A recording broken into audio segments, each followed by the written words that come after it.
champion seems almost predetermined before the first ball is struck. Then there are tournaments like Stuttgart.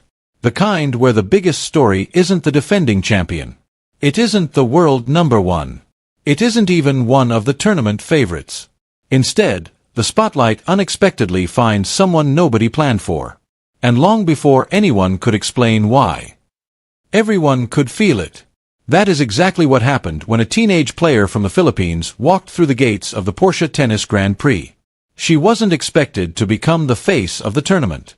In fact, she wasn't even supposed to be in the main draw. A late withdrawal created an unexpected opening. Alexandra Eala stepped in as an alternate, a last-minute replacement whose name usually appears as little more than a footnote in the official draw. Players in that position rarely become headlines. Most fans barely notice they're there. No one circles an alternate's name while predicting the tournament.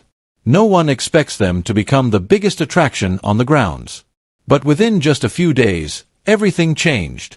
What looked like an ordinary replacement entry slowly transformed into one of the most talked-about stories in professional tennis. And almost nobody saw it coming. At first, the signs were easy to overlook. A few extra spectators gathered around the practice courts. Small groups lingered longer than usual after training sessions. Warm-ups that normally attracted only coaches and photographers suddenly drew rows of curious fans. Then the crowds kept growing. Curiosity slowly turned into excitement. Excitement became genuine anticipation. Before long, people weren't simply watching Alexandra Eala. They were planning their entire day around her schedule. Fans began arriving hours before the gates became busy just to secure a place along the practice court fences. Many weren't even holding tickets for her matches yet. They simply wanted to watch her hit. To witness the rising star everyone had suddenly started talking about.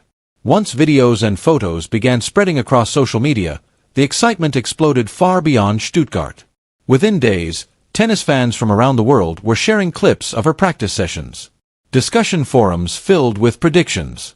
News outlets began asking the same question. Who exactly is Alexandra Eala? Tournament organizers quickly realized they were dealing with something they hadn't anticipated. Walkways became noticeably more crowded. Queues stretched longer than expected. Outer court sessions that normally unfolded in front of modest audiences suddenly attracted standing room-only crowds.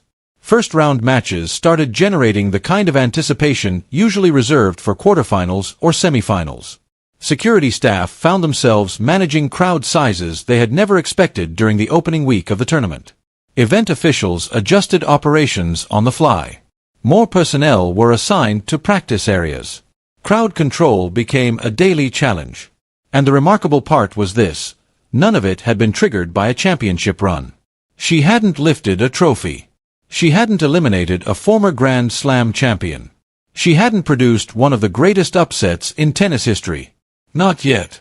The excitement existed for one simple reason. People wanted to see Alexandra Eala play. They wanted to witness her journey before everyone else did. They wanted to say they had been there at the beginning. Even veteran commentators, people who had spent decades covering the biggest names in tennis, admitted they had rarely witnessed anything quite like it. This wasn't hype created by marketing. It wasn't manufactured publicity. It was something much harder to explain.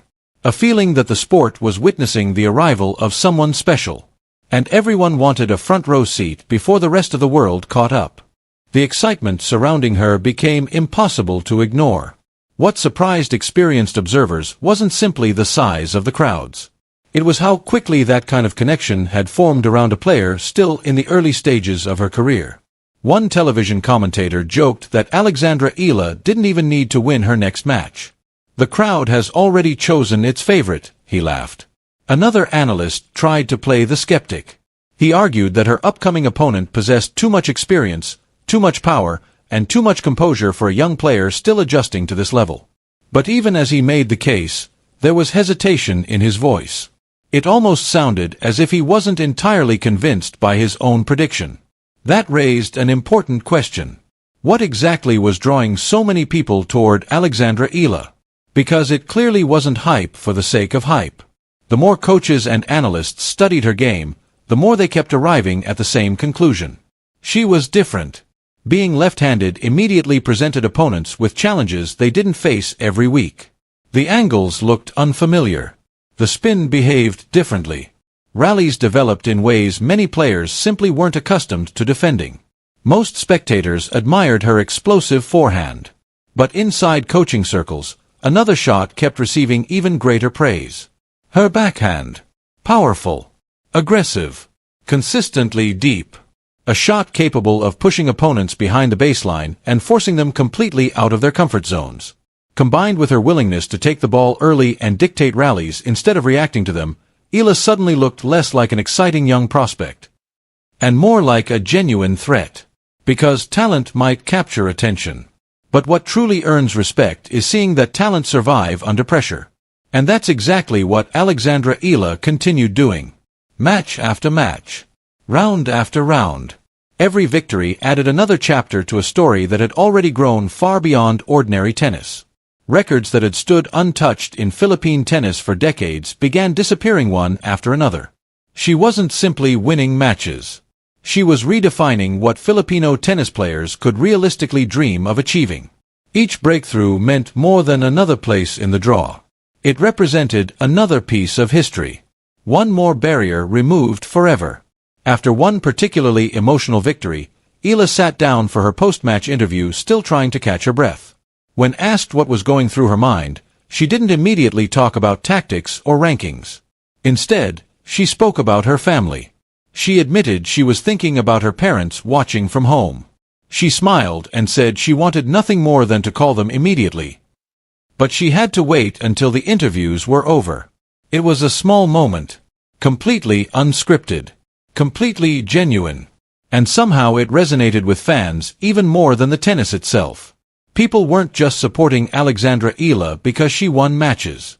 They were connecting with the person behind the athlete. That emotional connection continued growing as more stories from her family began circulating. One became an instant favorite among supporters. Her mother, caught up in the excitement surrounding another rising player at the tournament, casually mentioned wanting to watch that match. Someone quickly reminded her that Alexandra was scheduled to play at exactly the same time. She burst into laughter. "Of course I'm watching my daughter," she replied, insisting she simply wanted to support both players. It was a simple family moment. Nothing dramatic. Nothing staged. Yet it perfectly reflected how grounded everyone around Alexandra remained despite the growing international attention. While the outside world was beginning to treat her like one of the biggest stories in tennis, the people closest to her still saw the same daughter they had always known. Then there was the atmosphere inside the stadium itself. This was the moment when the story became something much larger than tennis. Wherever Alexandra Eala played, sections of the crowd transformed. Philippine flags waved proudly. Supporters chanted her name. Cheers echoed after nearly every point she won. Opponents noticed it immediately. Commentators mentioned it repeatedly. Courts that should have felt completely neutral suddenly carried the energy of a home match. It was extraordinary. Thousands of kilometers from the Philippines. Yet somehow, every arena felt like home. For a nation that had spent decades waiting for someone to represent them on tennis's biggest stages, this wasn't simply support. It was pride. Collective pride. And Alexandra Eala had become its symbol. More than anything else, Alexandra Eala had become a symbol. A symbol of representation. A symbol of possibility. Living proof that a path existed where, for many years, none seemed visible. People who had never followed professional tennis suddenly found themselves checking live scores throughout the day. Families stayed awake late into the night to watch her matches. Friends exchanged updates in group chats. Entire communities celebrated every point as if they were watching one of their own compete on the world's biggest stage. None of that happened because of a marketing campaign. It happened because her journey felt deeply personal. And when that kind of authentic support reaches a certain level, it inevitably raises larger questions about the future of the sport itself. Could a player's fan base eventually become influential enough to shape tournament scheduling? Could audience demand one day carry almost as much weight as world rankings when determining which matches receive the biggest courts and the most desirable television slots? Those questions quickly became part of the conversation. Online discussions exploded. Some fans became convinced that tournament organizers were quietly adjusting schedules based on the extraordinary attendance surrounding Eala's matches. To be clear, there has never been official confirmation of those claims. Rumor should never be confused with fact. But the conversation itself revealed something important. Modern tennis is changing.